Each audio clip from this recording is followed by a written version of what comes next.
London may have been devastated by the Blitz, but Hitler had utterly failed to weaken British morale, and he then foolishly began to turn his attention to Russia, believing that Britain would soon decide to negotiate peace terms with the Nazis. It was during the last few years of World War II that Elizabeth came of age and began to assert her independence. This assertion was more subtle in Elizabeth than in other young women. She was, overall, dutiful and eager to please her parents, but she nonetheless had her own convictions and a will of her own. Bertie and Elizabeth were not keen to see their daughter grow up too quickly.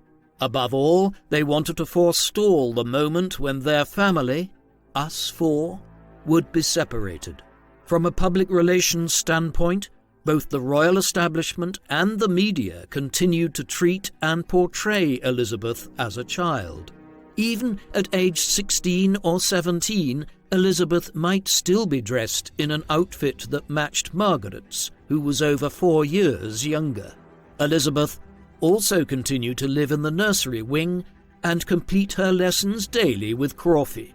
It was not until her 18th birthday that she was finally given her own suite of rooms outside of the nursery. In anticipation of her future role as Queen, she was also made a Councillor of State.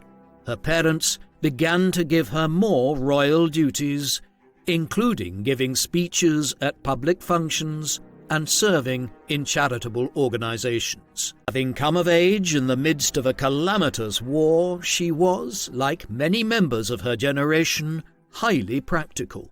She and Margaret had covertly and longingly watched debutante balls as children, but much as she had looked forward to a more traditional entry to adulthood, the current crisis was so much more important. Like others who grew up during the war, she was a strong believer in fairness and collective responsibility, and she yearned to play a greater part in the war effort. "I ought to do as other girls of my age do," she said. Many of her young aristocratic cousins were already doing their bit for the country. So, when she turned 16 in April 1942, she promptly signed on at the Labour Exchange, but was not offered work. Her status may well have been seen as a potentially problematic distraction, but the King's influence may also have played a part.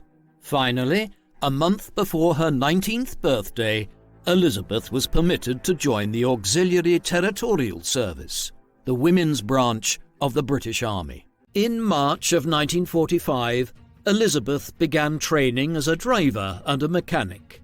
She worked hard and eventually became adept at the job, able to disassemble and reassemble an engine quickly and successfully.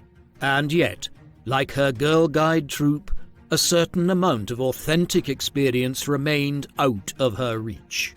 Quote-unquote normal interactions were made extraordinarily difficult simply because of who she was.